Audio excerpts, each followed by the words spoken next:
Selamat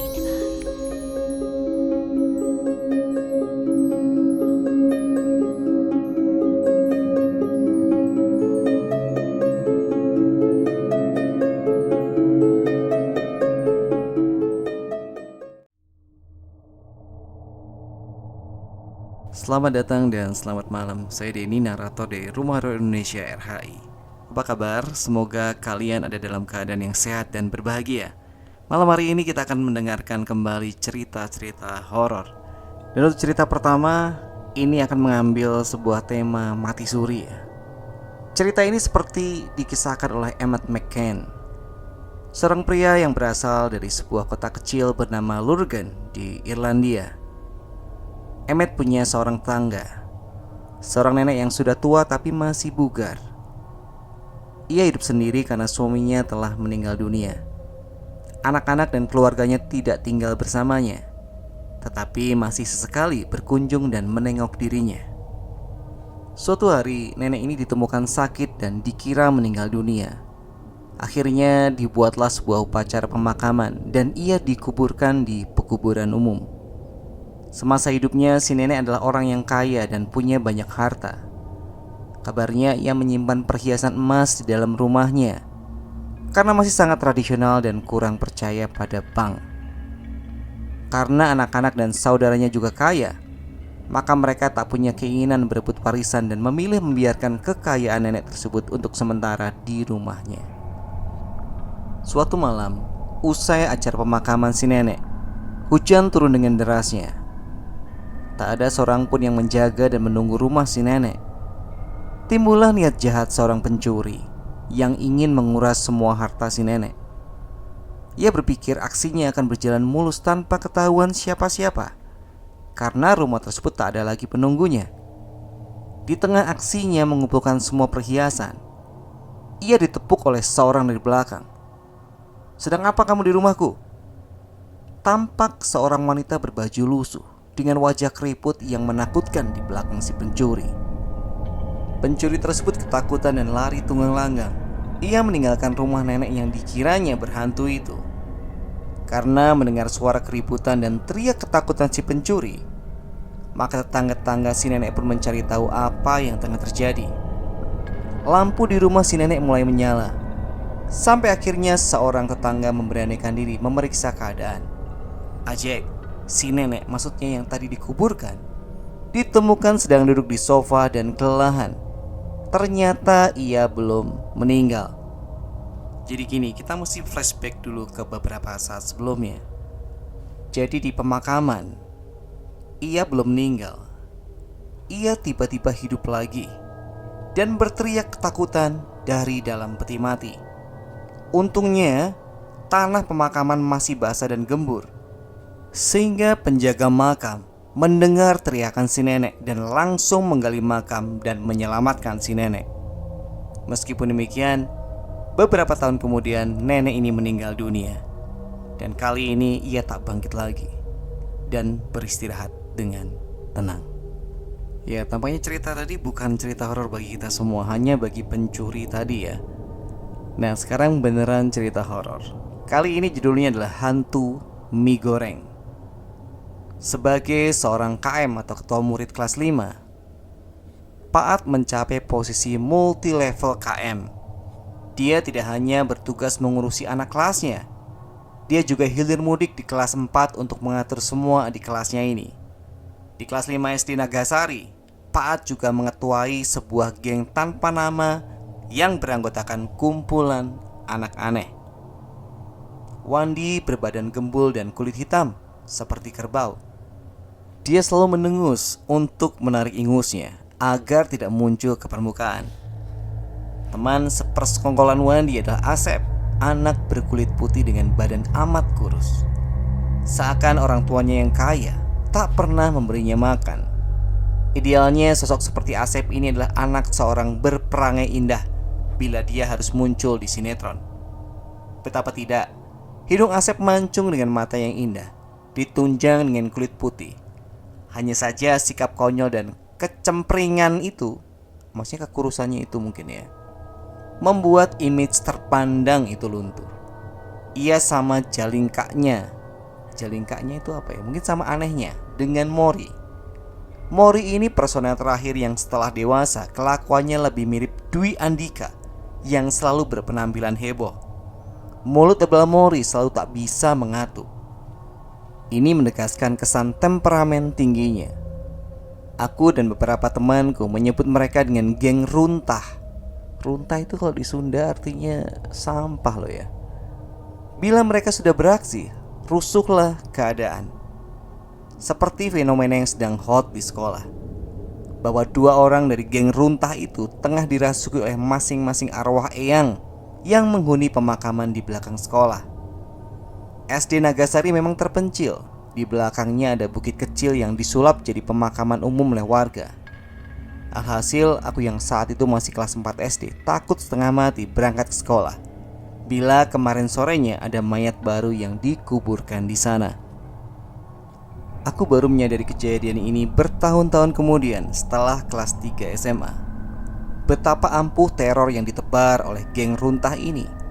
Seperti hari Selasa itu, Paat mengabarkan pada setiap anak kelas 4 dan 5 bahwa Wandi mempunyai eyang Bali, sedangkan eyang Jambrong, lawannya, memasuki Mori. Kejadian itu terjadi saat istirahat di hari Senin. Semua siswa tengah asik dengan waktu istirahat mereka.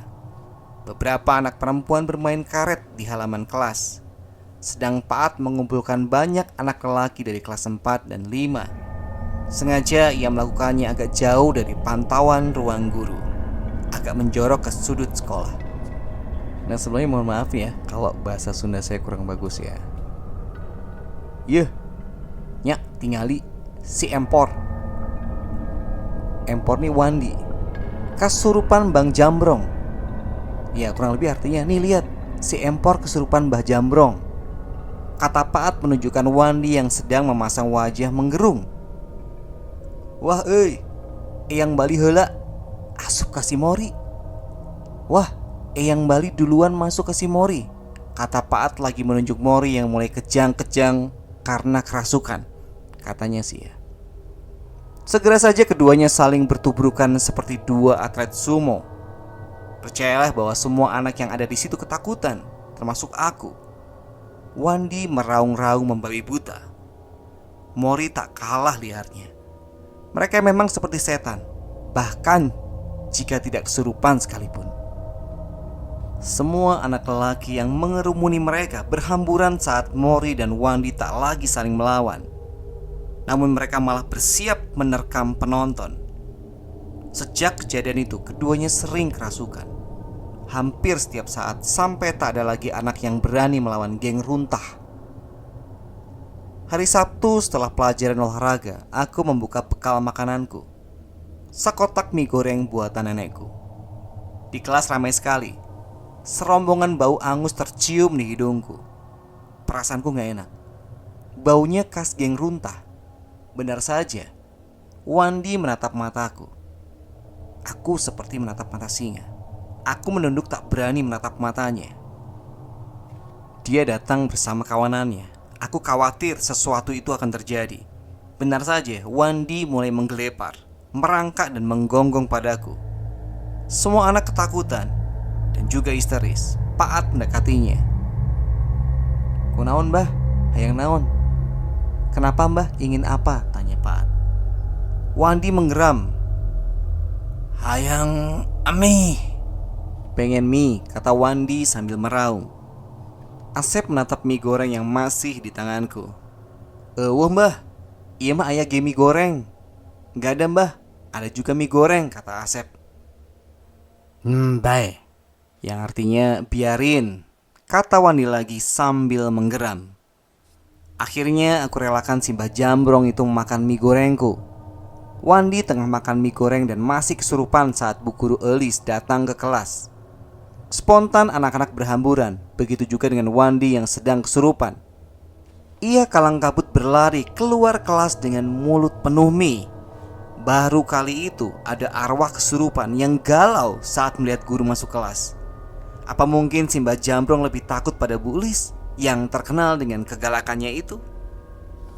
Ya Sobat RAI, cerita kedua gagal lagi deh horornya. Ini mah kayaknya akal-akalnya si geng runtah itu biar bisa makan gratis. Buktinya dia takut sama guru tuh. Mana ada setan takut sama guru. Oke, cerita terakhir malam hari ini beneran horor ya. Jadi judulnya juga udah kelihatan horor banget nih. Nggak ada komedinya. Hantu Tangan Buntung. Cerita ketiga melengkapi kisah horor komedi pada malam hari ini dialami oleh Fauzan. Kejadian ini sebenarnya belum lama terjadi, tepatnya sekitar awal tahun 2016. Ya, ketika ini dibacakan sudah cukup lama ya. Di mana saya dan teman-teman tengah berburu batu akik, karena waktu itu tengah booming-boomingnya jenis batu akik berkodam. Mulai dari batu akik merah derima, kol buntet, galih kelor, dan sebagainya. Karena penasaran dengan teknik dan cara menarik benda pusaka, termasuk batu akik yang konon bisa dilakukan oleh salah satu teman saya, akhirnya saya beranikan diri untuk mengikuti perjalanan malam guna mengambil benda pusaka di sebuah pemakaman umum tak jauh dari rumah teman. Seingat saya waktu itu malam Jumat Kliwon, karena memang syarat penarikan benda pusaka yang paling tepat menurut teman saya adalah malam tersebut. Waktu itu saya sangat terkagum-kagum dengan kemampuan Waryanto, salah satu teman saya yang terlihat pendiam, namun ternyata memiliki kemampuan yang tak banyak dikuasai orang lain. Kesuksesan malam itu membuat kami berdua tersenyum lebar. Pasalnya, selain dapat menarik sebuah pusaka berbentuk keris semar mesem, kami juga menemukan sebuah batu cincin merah delima yang sangat menakjubkan. Singkatnya, setelah puas dengan perburuan malam itu, kami lantas kembali ke rumah Waryanto sekitar jam 1 dini hari.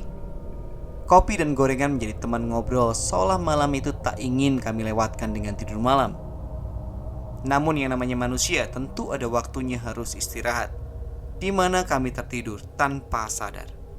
Tak jam berapa kami mulai memejamkan mata. Beralaskan sebuah tikar, kami terlelap seolah tengah tidur di atas ranjang empuk di sebuah hotel. Peristiwa aneh sebenarnya mulai saya rasakan ketika terbangun sekitar pukul 3 pagi, di mana keris dan batu akik yang diletakkan di sebuah mangkok putih di atas meja terlihat bergetar dan menimbulkan bunyi gesekan dalam mangkok tersebut. Jujur, saya cukup merinding dibuatnya. Terlebih, Waryanto yang berada di sampingku masih tidur dengan nyenyaknya. Karena takut, saya putuskan untuk tidur mendekati Waryanto dan mengenakan sarungku sebagai selimut.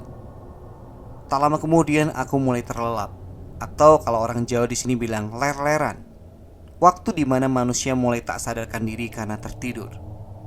Di tengah suasana dingin dan mencekam tersebut, tiba-tiba saya merasakan seperti ada tangan yang menggerayangi kaki kananku. Awalnya saya beranggapan jika itu ulah dari Waryanto yang iseng. Sambil menendang saya pun bercakap, "Iseng banget sih kamu, War," sambil kembali menarik sarung yang saya kenakan untuk selimut. Firasat tak enak mulai muncul tatkala terjadi peristiwa serupa. Kali ini giliran kepalaku yang terasa ada sesuatu yang mengusapnya. Sontak bulu kuduk merinding dan keringat dingin mulai keluar dari sekujur tubuhku. Saya berusaha membangunkan Waryanto dan bermaksud menceritakan kejadian yang saya alami. Mungkin karena saking capeknya dengan kegiatan semalam, Waryanto tidak bergerak sedikit pun mendengar bisikanku. Lantas daripada ketakutan, saya putuskan untuk kembali merebahkan diri dan tidur lagi. Waktu inilah sosok makhluk gaib, entah itu jin atau hantu tangan buntung, terlihat merayap dari jendela dan langsung menggerayangi seluruh tubuhku di dalam sarung yang aku kenakan. Sontak aku pun menjerit ketakutan, yang kemudian membangunkan Waryanto dari tidurnya. Setelah menceritakan perihal kejadian yang barusan, akhirnya Waryanto mengambil air wudhu dan komat kamit membaca doa untuk memagari tubuh saya, sekaligus keris semar mesem dan batu akik merah delima yang tadi kami dapatkan. Menurut penuturan Waryanto, hantu tangan buntung itu merupakan perwujudan dari si empu pusaka yang telah kami ambil. Ia berusaha ingin mengambil kembali benda-benda miliknya yang kami ambil dengan paksa. Hingga azan subuh, sosok hantu yang menggerayangiku tadi tak lagi menampakkan diri maupun usil lagi terhadapku. Oke, segitu dulu cerita kita di malam hari ini. Semoga semuanya bisa menghibur kalian. Sampai ketemu di cerita berikutnya. Selamat malam, selamat beristirahat.